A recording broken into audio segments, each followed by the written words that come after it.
अस्सलाम वालेकुम and welcome back to my channel. कैसे हैं आप सब? उम्मीद करती हूँ सब खैरियत से होंगे। तो जनाब शुरू करते हैं आज का व्लॉग। आज का व्लॉग ऐसे है कि हमारे कुछ गेस्ट आ रहे हैं सक्कर से, तो उनके लिए मैंने बनाना है खाना शाना, और फिलहाल तो कुछ समझ नहीं आ रही कि क्या खाना बनाऊँ। तो चले देखते हैं क्या बनाते हैं। इसके अलावा मेरे कुकिंग चैनल की आज शूटिंग भी है, मैंने डिज़र्ट बनाना था। मैंने कहा ईद आ रही है, चले कोई डिज़र्ट बनाते हैं। तो चले चलते हैं किचन में और बनाना शुरू करते हैं। देखते हैं कि मैं खाने में क्या बनाती हूँ और फिर आपके साथ भी शेयर करती हूँ। तो मैंने जैसे ही फ्रिज खोला ना, मुझे हलीम नज़र आ गया। हलीम का पैकेट ना एक्चुअली पड़ा हुआ था, मैंने यूज़ ही नहीं किया। मैंने कहा ये तो बहुत अच्छा हो गया, डिफरेंट सी चीज़ हो जाती है ना कि आप एक ही चिकन बना रहे होते हो, पुलाव बना रहे होते हो, तो कुछ समझ नहीं आता। तो मेहमानों के लिए कुछ डिफरेंट भी मैंने कहा होना चाहिए। तो चलिए हलीम बनाते हैं और देखते हैं कैसा बनता है, और मैं आपके साथ भी शेयर करती हूँ।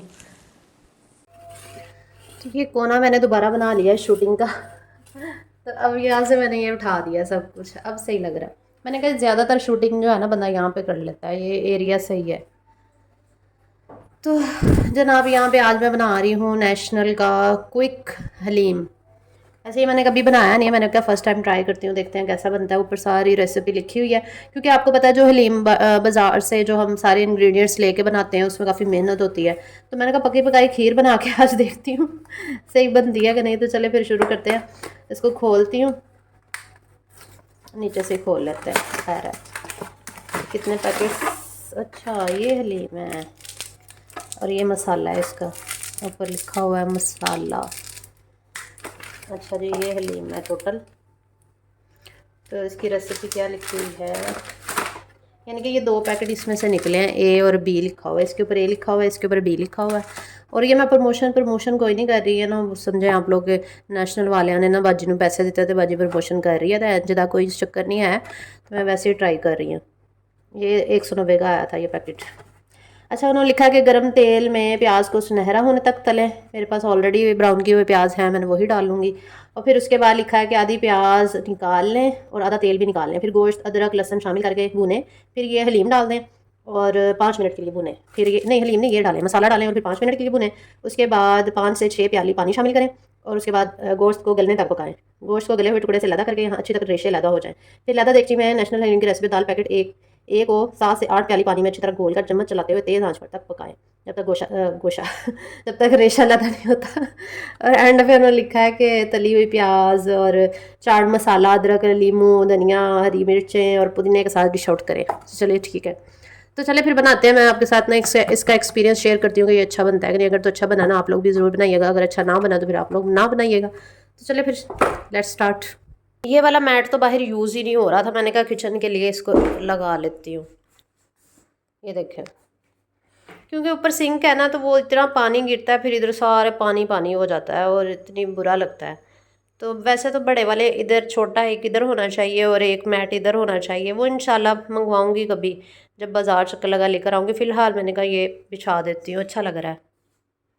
तो खैर इंस्ट्रक्शंस के मुताबिक मैंने यहाँ पे रख लिया है पैन और उसमें हाफ़ कप के करीब ऑयल डाला है। और ब्राउन किए हुए प्याज तो मेरे पास ऑलरेडी थे, तो मैंने कहा यही यूज़ कर लेती हूँ। तो अभी यही डाल दूँगी थोड़े से, क्योंकि ये थोड़े से ना डार्क ब्राउन है। फ़ौरन ही हमें चिकन या जो भी आपने नेक्स्ट प्रोसेस करना है वो स्टार्ट करना पड़ेगा, क्योंकि थोड़ा सा भी ये ज़्यादा पकेंगे ना तो ये हार्ड से हो जाएंगे, क्योंकि ऑलरेडी ही ज़्यादा कुक हुए हैं। तो खैर यहाँ पे ये थोड़े से हो जाएंगे ना, ये ऑयल गर्म हो जाएगा, तो मैंने कहा साथ ही चिकन शामिल कर देती हूँ। तो ये मैंने तकरीबन 3 पाव चिकन लिया है और ये बोनलेस है बिल्कुल भी। तो शायद थोड़ी बोन्स होंगी, लेकिन वो बाद में उतार के सेपरेट कर देंगे, क्योंकि उन्होंने कहा है कि पहले आपने चिकन को भूनना है, फिर उसके बाद मसाला डालना जो पैकेट साथ दिया हुआ है, और लहसुन अदरक भी डाल देना। तो लहसुन अदरक भी आपको पता है मेरे पास फ्रोज़न ही पड़ा होता है, तो मैंने फिर वही डाल दिया। एक्चुअली ये जो लहसुन अदरक वगैरह मैं रखती हूँ ना, इससे बड़ा ही फ़ायदा होता है, ज़िंदगी आसान हो जाती है कसम से। तो अभी मैं डाल दूँगी इसके अंदर ये मसाले वाला पैकेट। एक्चुअली इन्होंने ना सारे मसाले दिए हुए हैं, नमक मिर्च इसके अंदर सब कुछ डाला हुआ है, गरम मसाला हर चीज़। तो आपने कोई मसाले नहीं डालने खुद से, यानी कि नमक मिर्च वगैरह नहीं डालनी, जो पैकेट दिया हुआ है ना बस वही डाल देना है। तो और टमाटर भी नहीं डालने। तो मुझे लग रहा था कि पता नहीं ये सही बनेगा कि नहीं, क्योंकि एक पैकेट ही दिया हुआ है बस मसाले में, उस पर पता नहीं क्या टेस्ट आएगा। तो मैंने कहा वो तो एंड पे ही पता चलेगा रिज़ल्ट इसका। तो फ़िलहाल देखते हैं कैसा बनता है। तो बस यहाँ पे मैंने चिकन को भून लिया था मसाला डाल के, क्योंकि प्याज तो ऑलरेडी ब्राउन थे। बस चिकन डाला है, मसाला डाला, लहसुन अदरक डाला। भूनने के बाद उन्होंने कहा था कि इसमें आपने पानी शामिल करना है। पानी इतना शामिल करना है कि चिकन अच्छे से गल जाए।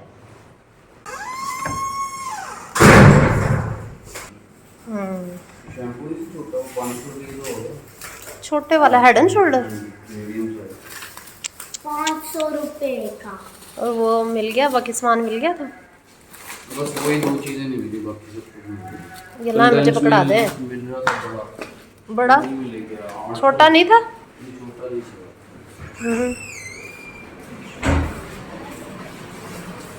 लेकिन मुझे चाहिए था कंडेंस मेरी। उसको कैसे बनवाते हैं?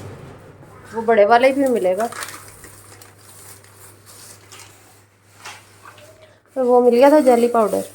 तो यहाँ पे बिहा के बाबा मुझे महंगाई के दुखड़े सुना रहे थे कि महंगाई बहुत ज़्यादा हो गई है, ये हेड एंड शोल्डर जो है ना ये 500 पता नहीं कितने का हो गया तो कह रहे थे हर चीज़ ही महंगी है, थोड़ी सी चीज़ें लेने जाओ तो 3-4 हज़ार आपका जो है ना वो लग जाता है। तो खैर उसके बाद फिर मैंने कहा डिज़र्ट भी साथ साथ ही बनाऊँगी। और डिज़र्ट की रेसिपी तो आपको आलिया मशहूर फूड्स पे मिल जाएगी। तो उसके लिए ये मैं चावल वगैरह निकाल रही थी डिज़र्ट बनाने के लिए, क्योंकि आज रेसिपी भी बनानी थी, मैंने आपके साथ शेयर किया। तो मैंने कहा गेस्ट भी आ रहे हैं, चले डिज़र्ट जो है ना वही मैं गेस्ट के आगे भी सर्व कर दूँगी, क्योंकि डिज़र्ट तो मैंने ऑलरेडी ही बनाना था। तो यहाँ पे चिकन जो है ना वो अच्छे से गल चुका था, और ये रेशे इसके ना इजीली सेपरेट हो रहे थे, क्योंकि आपको पता है हलीम में तो रेशे फिर सेपरेट करने पड़ते हैं। तो मैंने फिर निकाल लिया क्योंकि चिकन अच्छे से गल चुका था। मैंने कहा अब मैशर से ना इसको मैश कर लेती हूँ ताकि सारे रेशे जो है ना वो सेपरेट हो जाएँ, और उतनी देर में आप वीडियो को लाइक भी कर दें। फिर उसके बाद उन्होंने कहा था कि आपने ढेर सारा पानी डाल देना। मैंने वही पैन ले लिया, मैंने वॉश नहीं किया क्योंकि इसी में ही तो बनाना था। उसी पैन के अंदर मैंने 2 लीटर पानी डाला, और फिर उसके बाद मैंने ये जो मिक्सर का पैकेट था ना ये डालना था। यहाँ पे मैंने बहुत बड़ा ब्लेंडर किया। वो ये था कि मैंने पानी बॉयल किया, उसके बाद ये पैकेट जो था हलीम का जिसमें दालें शालें सब कुछ मिक्स था तो ये डाल दिया, और फिर मैं इसको मिक्स किया। तो वो इतनी ज़्यादा गुठलियाँ बन गई, ये ऐसा बिल्कुल भी नहीं करना चाहिए था मेरे मुझे मैं आपको इसलिए बता रही हूँ कि आप लोग ऐसे ना कर लेना, अगर आप लोग भी ट्राई कभी करें। तो आपने ठंडे पानी में मिक्सचर को घोल के ना फिर उबलते हुए पानी में मिक्सचर डालना है। तो ये देखिए ये इतनी गुठलियाँ बनी, मैंने बीटर के साथ इसको मिक्स करने की कोशिश की, फिर मैंने स्पैचुला के साथ भी की, लेकिन ये ना गुठलियाँ ब्लेंड ही नहीं हो रही थी, मतलब मिक्स नहीं हो रही थी।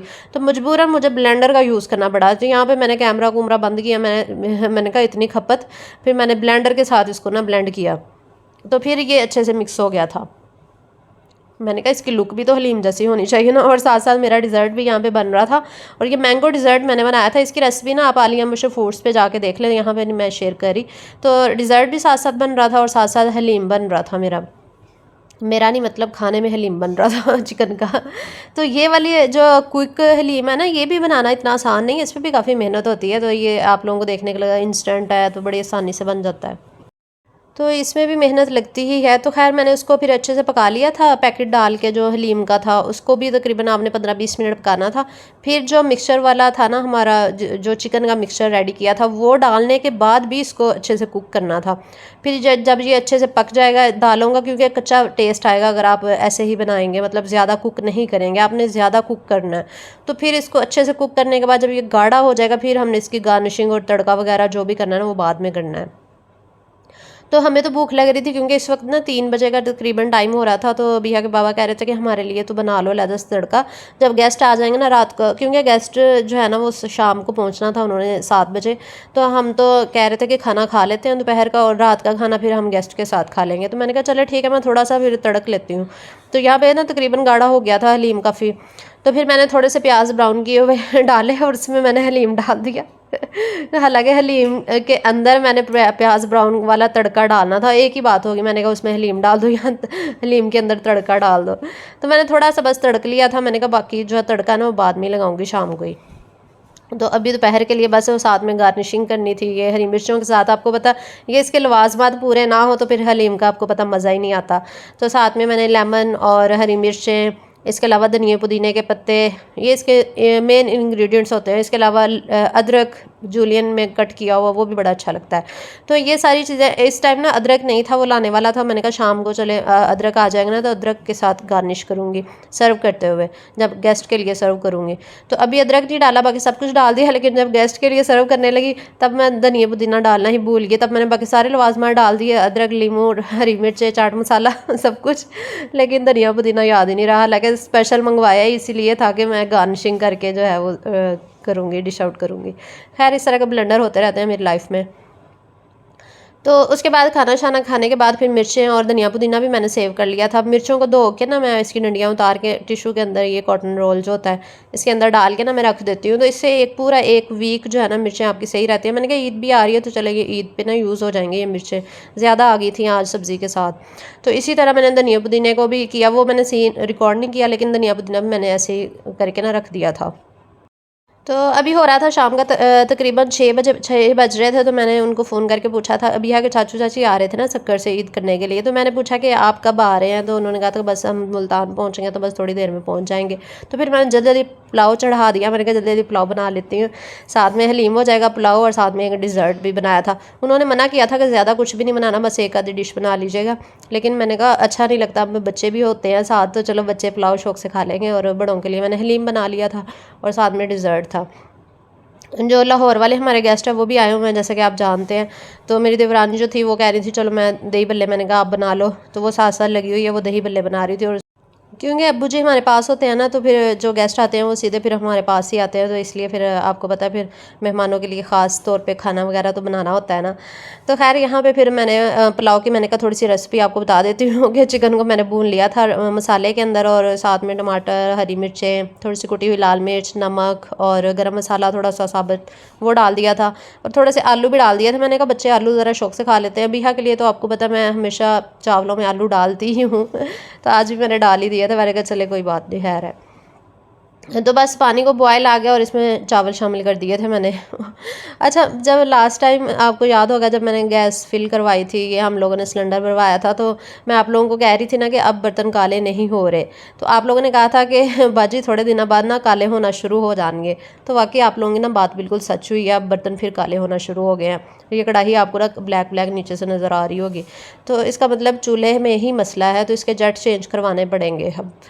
तो खैर यहाँ पे हमारा पुलाव जो है ना वो रेडी हो चुका था, मेहमान यहाँ पे आ चुके थे। तो जल्दी जल्दी फिर हम लोगों ने खाना शाना लगाया। हलीम बहुत बहुत ज़्यादा टेस्टी बना था। अभी मैं आपको ना गार्निशिंग करके दिखाती हूँ। अच्छा, मैं ना एक्सपेक्ट नहीं कर रही थी कि हलीम जो है ना वो मज़े का भी बन सकता है। मुझे था कि बस ऐसे ही जो क्विक चीज़ें होती हैं ना वो शायद सही नहीं बनती होंगी। और नेशनल का तो आप लोग भी कह रहे थे कि इतना अच्छा नहीं होता, जब मैंने लेकर आई थी ना तभी आप लोगों ने कहा था। तो मैंने ट्राई किया लेकिन सही था, मेरा एक्सपीरियंस तो सही रहा। शायद लवाजमात की वजह से वो अच्छा लगा है। तो आप लोग भी ट्राई करके देख लीजिएगा, अगर अच्छा लगे तो बना लीजिएगा। तो ये कोई प्रमोशनल वीडियो नहीं है। तो जब यहाँ पे गेस्ट आ चुके थे फिर मैंने बड़े ये ट्रे में निकाल लिया था हलीम, और ऊपर मैंने प्याज डाले ब्राउन करके। प्याज़ों का तड़का यानी कि ऑयल के साथ ही डालना था। इस तरह मैंने सर्व किया था मेहमानों को। फिर ऊपर जूलियन कट की हुई जो अदरक होती है वो डाल दी थी, साथ में हरी मिर्चें जूलियन वो भी कट करके डाली। इतनी अच्छी लुक आ रही थी हलीम की और मज़ा आ गया। और इसके अलावा मैंने थोड़ा सा लेमन डाला और लेमन निचोड़ भी दिया था। मैंने कहा थोड़ा सा लेमन का टेस्ट जो है ना वो अंदर चला जाए। आपको पता है ये लवाजमात ना हो तो हलीम का कहाँ मज़ा आता है। तो यहाँ पे एक ब्लेंडर हुआ। मैं आप लोगों को कह रही थी ना कि मैं धनिया पुदीना मंगवाया स्पेशल, कि मैं मेहमानों के लिए जब सर्व करूँगी तो ऊपर धनिया पुदीने के पत्ते भी डालूँगी। तो वो मेरे जहन से ही निकल गया। मैं गर्मी से ना मत्ती मारी हुई है मेरी, तो अक्सर मैं चीज़ें भूल जाती हूँ। तो वो शायद याद ही नहीं रहा ना मुझे। तो ऐसे ही फिर मैंने डिश आउट कर लिया। ये बहुत बहुत टेस्टी बना था और मेहमानों ने तो इतनी ज़्यादा तारीफ़ की हलीम की भी, और कह रहे थे कि सारा खाना ही बहुत अच्छा बना है। जब कोई आपकी तारीफ़ कर देना तो फिर आपके पैसे पूरे हो जाते हैं और आपकी थकावट भी उतर जाती है। एंड में फिर मैंने चाट मसाला भी डाल दिया था। और चाट मसाला भी मेरे पास नेशनल का ही था, तो नेशनल का ही हलीम था। तो नेशनल का एक्सपीरियंस सही रहा। और फिर खाना लगा दिया और बाद में याद आया कि मैंने तो कबाब डीप फ्रोस्ट करके रखे थे, वो भी फ्राई करने थे। फिर मैंने जल्दी जल्दी कबाबों को भी फ्राई कर लिया। और बस फिर हम लोगों ने यहाँ पे खाना शाना खाया और ईद के प्लान्स वगैरह किए कि ईद जो है वो कहाँ पे गुजारनी है। तो हमारा प्लान बना है कि हम बाजी की तरफ ईद गुजारेंगे, बड़ी नंद जो है, क्योंकि हर साल हमारी ईद वहाँ पे गुजरती है। आप लोग जब से मेरे व्लॉग्स देख रहे हैं 3-4 सालों से, आप लोगों को पता ही है हर ईद पे हम उधर ही होते हैं और वहाँ पे ही सारे बहन भाई इकट्ठे होते हैं और वहाँ पे ही ईद जो है वो मनाई जाती है। तो अभी अब्बू जी को भी वहाँ लेके जाना है और हम सब का डेली तकरीबन उधर ही टाइम स्पेंड हुआ करेगा। मोस्टली आधा दिन उधर ही गुजरा करेगा। यहाँ पे घर के काम शाम करके तो फिर हम लोग भी उधर ही चले जाया करेंगे। तो लास्ट व्लॉग में मैंने आप लोगों के साथ बेडशीट का तरीका शेयर किया था, आप लोगों को बिल्कुल भी समझ नहीं आई। तो ये देखिए, ये थी उल्टी साइड। इस तरह बस फोल्ड करके सिलाई लगानी थी, इसमें कोई टेक्निक नहीं थी। एक्चुअली मैं दिखाना भूल गई थी ना नीचे से आपको, ये देखिए ऐसे है। तो ये जो सिलाई जहाँ पे लगी है ना, यहाँ पे आपने गद्दा डाल देना है। मुश्किल काम तो है ही नहीं। ये यहाँ पे ये देखिए, यहाँ पे आपने गद्दा डाल देना अंदर, दोनों साइडों पे ऐसे सिलाई लगानी थी। तो अगर ये भी समझ नहीं आपको अभी भी आई तो फिर मुझे बता दीजिएगा, मैं आपको ना नेक्स्ट व्लॉग में जब इलास्टिक वाला तरीका शेयर करूँगी ना, तो साथ ये वाला तरीका भी शेयर कर दूँगी। क्योंकि अभी मैंने आप लोगों को ना इलास्टिक लगाने का तरीका भी शेयर करना है। जैसे ही टाइम मिलेगा इंशाल्लाह कोशिश करूँगी कि नेक्स्ट व्लॉग में आपके साथ लाजमी शेयर कर दूँगी। आई एम श्योर आज का व्लॉग आपने बहुत इन्जॉय किया होगा। अगर इन्जॉय किया है तो इस वीडियो को लाइक कर दे, शेयर कर दे, और चैनल में नहीं हो तो सब्सक्राइब भी कर लिया करें ताकि मज़े के व्लॉग्स आप मिस ना कर सकें। इसके अलावा इंस्टाग्राम और फेसबुक पे भी फॉलो कर लिया करें। अल्लाह हाफिज़।